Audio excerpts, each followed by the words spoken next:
नमस्कार बच्चों, मेरे YouTube चैनल पे आपका दोबारा स्वागत है। आज हम 13.1 का क्वेश्चन नंबर 2 कर रहे हैं, जिसमें लिखा है कोई बर्तन एक खोखले अर्धगोले के आकार का है।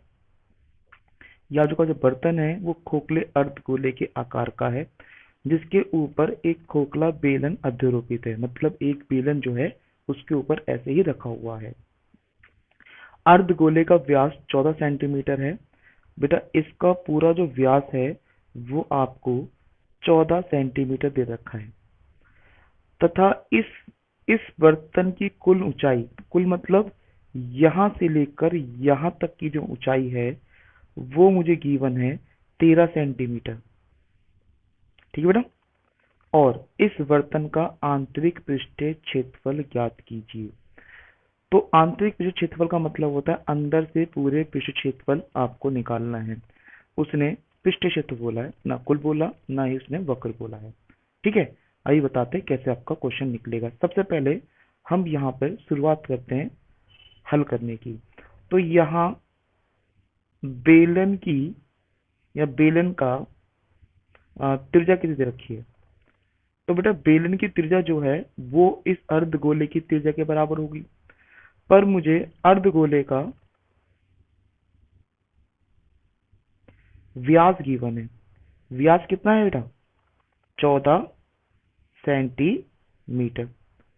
तो अर्धगोले की त्रिज्या कितनी होगी?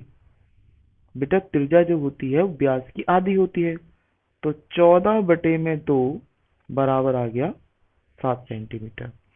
तो बेटा इसकी जो त्रिज्या है वो 7 सेंटीमीटर है। अब यही त्रिज्या बेलन की भी होगी। तो बेलन की भी कितनी त्रिज्या होगी? 7 सेंटीमीटर। पर मुझे बेलन की ऊंचाई भी चाहिए। तो बेलन की ऊंचाई कितनी होगी? देखो बेटा बेलन की जो ऊंचाई है वो 13 सेंटीमीटर नहीं है। 13 सेंटीमीटर यहां से लेकर यहां तक का है, जिसमें कुछ लंबाई इस अर्ध कटोरे की भी है और कुछ लंबाई इस बेलन की भी है। तो पहले ये पता लगे कि अर्धगोले की जो आपकी लंबाई है वो कितनी होगी। तो बेटा इसकी त्रिज्या कितनी है? 7। और अर्धगोला कुछ इस प्रकार से होता है आपकी आकृति में, जिसकी व्यास जो त्रिज्या यहाँ की है वही यहाँ की भी होगी। भाई आपको पता है ना, एक वृत्त की सभी त्रिज्या बराबर होती है, तो एक अर्धगोले की भी सभी त्रिज्या जो होती है वो बराबर होगी। तो ये भी कितने का होगा? 7 सेंटीमीटर का। तो इसका मतलब यहाँ से लेकर यहाँ तक तो वो 7 सेंटीमीटर हो गया। और ये वाले जो हो जाएगा वो 6 सेंटीमीटर होगा, क्योंकि इस पूरे की लंबाई आपको 13 सेंटीमीटर दे रखी है। तो बेलन की ऊंचाई जो हो जाएगी वो हो जाएगी 6 सेंटीमीटर। ठीक है, यहां तक समझ में आ गया कि इसकी लंबाई कितनी है? 6 सेंटीमीटर है। मुझे इसका आंतरिक पृष्ठ क्षेत्रफल निकालना है। तो हम निकालेंगे खिलौने का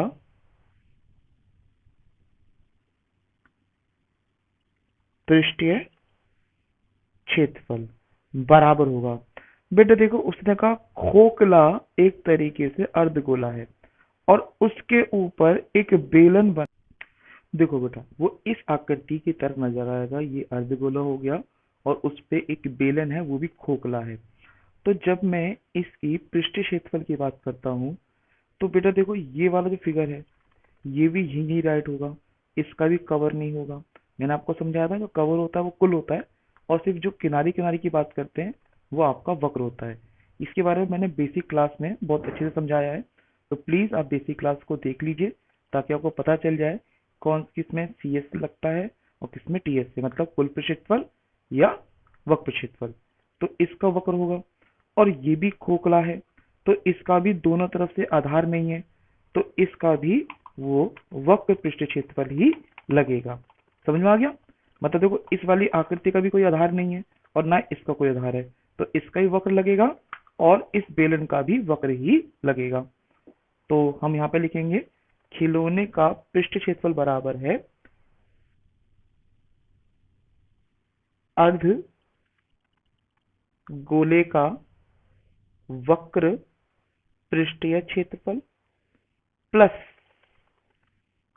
बेलन का वक्र पृष्ठीय क्षेत्रफल, मतलब दोनों का सीएस से लिख लेगा।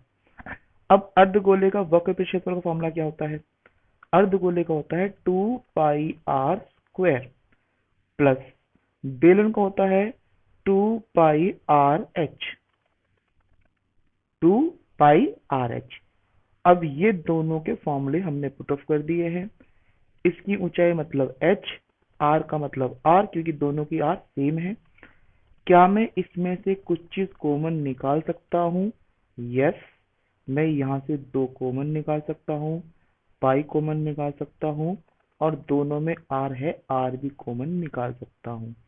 अब मेरे पास यहाँ पे एक r बचा और यहाँ पे सिर्फ एक h बचा, तो ये मैंने कॉमन निकाल दिया।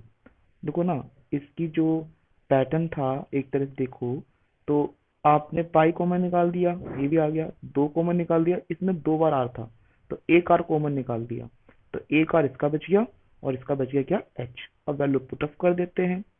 2 की जगह 2, पाई की जगह 22/7, आर कितने का है? 7 का है।